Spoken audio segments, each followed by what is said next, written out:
سوال: آج کل دینی حلقوں کی فضا میں حیات النبی صلی اللہ علیہ وسلم کا مسئلہ ہر وقت گونجتا رہتا ہے اور علماء کرام کے نزدیک موضوع سخن بنا ہوا ہے۔ شروع میں تو فریقین اپنی اپنی تائید میں علمی دلائل دے رہے تھے، مگر اب تکفیر بازی، طعن و تشنیع اور پگڑی اچھالنے تک نوبت آ گئی ہے، الا ماشاء اللہ۔ بعض مساجد میں بآواز بلند کہا جا رہا ہے کہ انبیاء اسی طرح زندہ ہیں جس طرح کے دنیا میں زندہ تھے، اور حیات النبی صلی اللہ علیہ وسلم کا منکر کافر ہے۔ بعض دوسرے حضرات حیات جسمانی کے عقیدے کو مشرکانہ بلکہ منبع شرک قرار دے رہے ہیں۔ جہاں تک فضائل کا تعلق ہوتا ہے، وہاں ادنا سے ادنا بات جو قرآن کریم اور خبر متواتر کے خلاف نہ ہو مانی جا سکتی ہے، لیکن جب بات عقیدہ کی حد تک پہنچ جائے تو وہاں قطعی الثبوت دلائل کی ضرورت ہوتی ہے۔ براہ کرم میرے دل کی تسلی اور تشفی کے لیے حیات النبی صلی اللہ علیہ وسلم پر روشنی ڈالیں۔ جواب: حیات النبی صلی اللہ علیہ وسلم کے بارے میں آج کل جس طریق پر علماء کرام کے مابین بحث چل رہی ہے، اس کی نہ کوئی ضرورت ہے نہ اس کا کچھ حاصل ہی ہے۔ عقیدے کی حد تک ہمارا اس بات پر ایمان کافی ہے کہ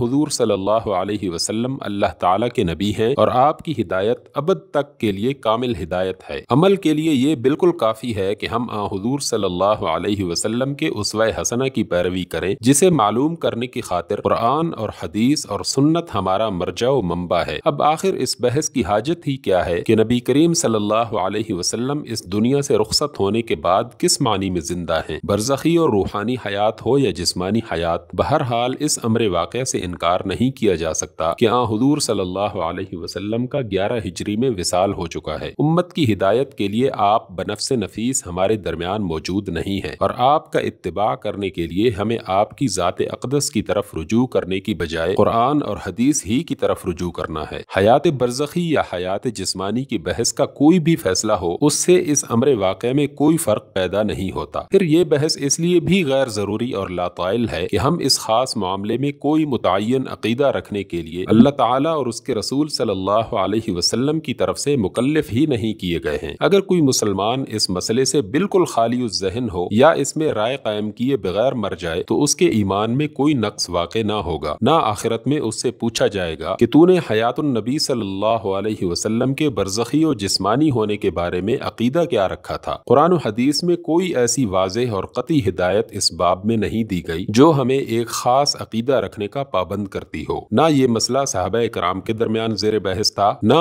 حضور صلی اللہ علیہ وسلم کے جانشینوں نے کسی کو اس معاملے میں کوئی خاص عقیدہ رکھنے کی کبھی تلقین کی۔ میں تو ایسا محسوس کرتا ہوں کہ حیات النبی صلی اللہ علیہ وسلم کے مسئلے میں حضرات علماء وہی غلطی کر رہے ہیں جو خلق قرآن کے بارے میں خلیفہ مامون نے کی تھی، یعنی جس چیز کو اللہ اور اس کے رسول صلی اللہ علیہ وسلم نے اسلام کا ایک عقیدہ اور ایمانیات کا ایک رکن قرار نہیں دیا تھا، اور نہ جسے ماننے یا نہ ماننے پر آدمی کی نجات کا مدار رکھا تھا، اور نہ جس پر اعتقاد رکھنے کی خلق کو دعوت دی تھی، اسے خام خواہ عقیدہ اسلام اور رکن ایمان بنایا جا رہا ہے۔ اس کے ماننے یا نہ ماننے کو مدار نجات قرار دیا جا رہا ہے اور اس پر اعتقاد رکھنے کی دعوت دی جا رہی ہے، اور اعتقاد نہ رکھنے والوں کی تکفیر و تفسیق کی جا رہی ہے۔ دین میں جن چیزوں کی یہ حیثیت تھی، ان کو صاف صاف اور حتمی طور پر بیان کر دینے میں اللہ اور اس کے رسول صلی اللہ علیہ وسلم نے کوئی کوتاہی نہیں کی ہے، اور علی رؤوس الاشہاد ان کی طرف دعوت دی ہے۔ یہ مسئلہ ہرگز ان مسائل میں سے نہیں ہے، اور اسے زبردستی ان مسائل میں شامل کرنا یا ان کا سا درجہ دینا کلیتاً غلط کارروائی ہے۔ اگر کوئی شخص اس مسئلے میں قطعاً خالی ذہن ہو یا اس کے بارے میں کوئی عقیدہ اور رائے نہ رکھتا ہو، اس سے قیامت میں کوئی باز پرس نہ ہوگی، اور اس کے انجام اخروی پر اس عدم رائے یا خلوع ذہن کا کوئی اثر مترتب نہ ہوگا۔ البتہ خطرے میں وہ شخص ہے جو اس مسئلے میں ایک عقیدہ قائم کرتا اور اس کی تبلیغ کرتا ہے، کیونکہ اس کے عقیدے میں صحت اور عدم صحت دونوں کا احتمال ہے۔